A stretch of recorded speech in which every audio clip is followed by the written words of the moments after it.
BFM Business. Grégoire Favet réveille la planète éco. Good Morning Business. Et c'est Ludovic Scotez qui est avec nous, le fondateur de Pigou. Ludovic Scotez, bonjour. Bonjour. Je le disais sous forme de teasing il y a quelques instants, c'est la tirelire. C'est le retour de la tirelire. Tout à fait, c'est le retour de la tirelire, oui. Donc avant, c'était cet objet qu'on avait dans le salon, voilà, symbolisé par le cochon, d'où le pig, j'imagine. Voilà, d'où le pigou, oui. Puis le Là, aujourd'hui, tout ça a disparu. Tout ça se fait en ligne, sur entièrement Internet, numérique, dans le monde numérique. Entièrement numérique. Comment oui. ça fonctionne? Alors c'est très simple, c'est en fait à chaque fois que vous allez faire un achat avec votre carte bancaire, nous allons arrondir cet achat soit à l'euro ou à la dizaine d'euros supérieurs et prendre cet arrondi et le placer sur un portefeuille d'épargne.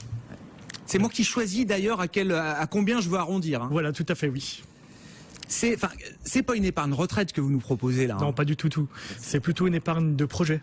Ouais. C'est pour financer un projet, un voyage ou encore s'acheter un nouveau smartphone ou un ordinateur. Et vous avez mesuré, parce que alors la version est ouverte à tout le monde là aujourd'hui, c'est ça? Oui, voilà, tout à fait. Depuis quelques jours, vous le testez depuis plusieurs mois. Et ça fait plusieurs mois qu'on teste.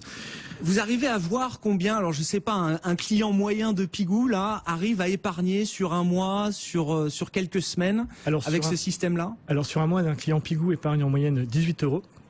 Ouais. En sachant que ce capital peut monter beaucoup plus haut, entre 60 et 70 € pour un utilisateur qui utilise sa carte très fréquemment, voire plusieurs fois par jour. Oui, c'est ça.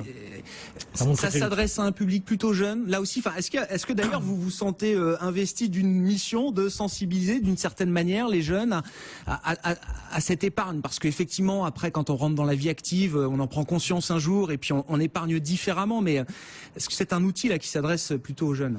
Alors, Pigou s'adresse à tout le monde, mais la cible qu'on a aujourd'hui est essentiellement des jeunes, oui.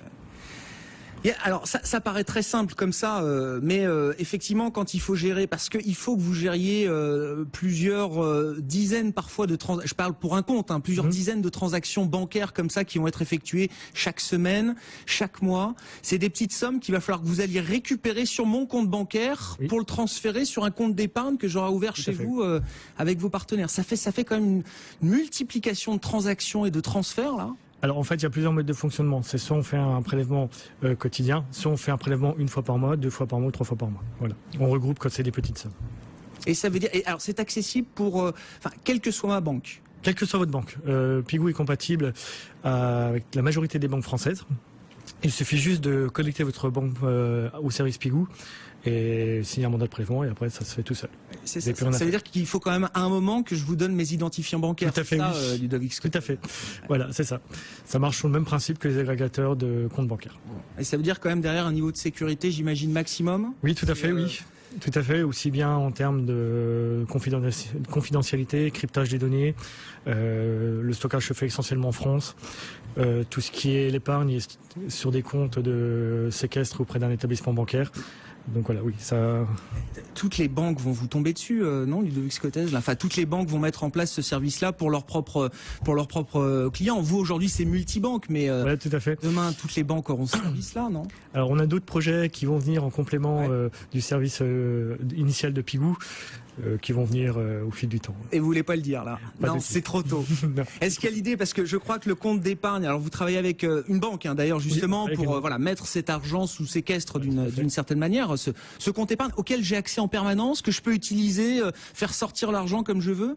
Vous pouvez demander le virement quand vous voulez sur le compte bancaire de votre choix, par un simple virement bancaire. Oui, c'est ça, c'est de l'épargne qui est liquide, c'est pas de l'épargne qui est disponible. Voilà, il n'y a pas de souci. Et donc du coup, c'est de l'épargne qui est pas rémunérée. Alors aujourd'hui, le compte Pigou n'est pas rémunéré, c'est un portefeuille classique non rémunéré.